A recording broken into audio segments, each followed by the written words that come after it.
only one of our clients have actually sold theirs. Everyone else is kept. And I'll be honest, when we first did our first two with me and my dad, when I convinced my parents to do one with them, he said, okay, we'll do two, but we're definitely selling one. We might sell the second one. But once he started getting the rental income, he's like, I'm not selling this. I want more. So that's how it kind of starts. No one ever really wants to sell if they can avoid it. So only one client has actually sold. However, it's my job to be aware of who's buying this, it's just so we know what's happening, the end value product. SMSFs, a lot from southern states, but also local SMSFs are buying them as well.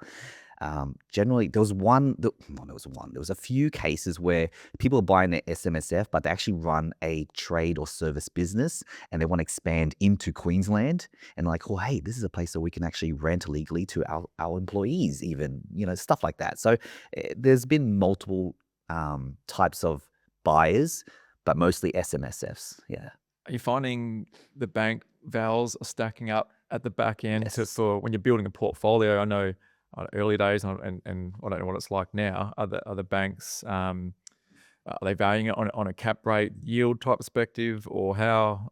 Obviously, there's only a few insurance companies, I'm assuming, that get their head around it. But how are you? Is it a model that you can get that equity uplift and then go again, or do you find you need to, in a perfect world, roll it in with a small subdivision, for example, to then get that equity piece so you don't get stuck, So when we started, when we started, it was just cash flow. That's what it was. But now the asset has evolved. It's now become a investment stock, which means that it's worth more on the back end once we finish it. And we're talking about 30%, 35%, which is pretty decent. For any development, small development, that's pretty good. And the worst case scenario is if you couldn't sell it, you're still getting positive cash flow. So it kind of covers both sides of that, equation, cash flow and manufactured growth, which is why it's so appealing now. But when we first started, that wasn't the play at all. It wasn't a speculation play or manufactured growth play. The banks are now more accepting of this asset class. They weren't before. We were kind of circumventing that by putting them through as resi finance, and then the values would rock up, when we finish and go, oh, this is a weird layout. We've got But they older children. Yeah. Yeah, exactly. They're like, what's this? What are your 5 doors? But they didn't really care too much. But it's been a few years now, and values are clicked on, and they've been told by the lenders, hey, this needs to be commercial, and that's where we've shifted to. But this year alone, there's been maybe 6 new lenders in this space. So this is going to grow, and it's going to push the price up as well. Are those lenders big banks, or are they still a second tier lender? And being a commercial, looking at it as commercial, you're still a 20% deposit to get into these minimum, are you?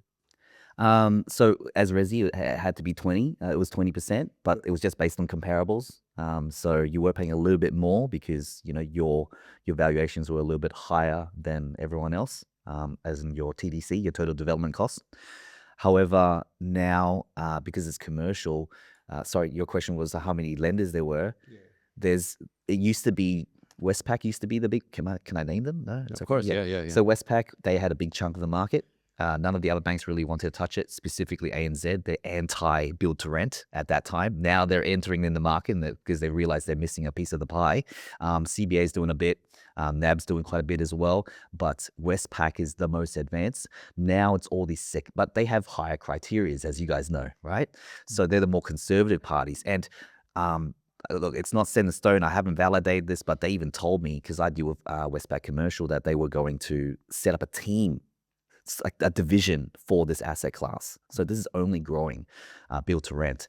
Now that now there's all these second tiers and third tiers, and the banks are willing to play. Whereas back in the day, we couldn't even tell them what we were doing. We're just building a house, and it just happens to have some walls, some questionable walls around, and that's it.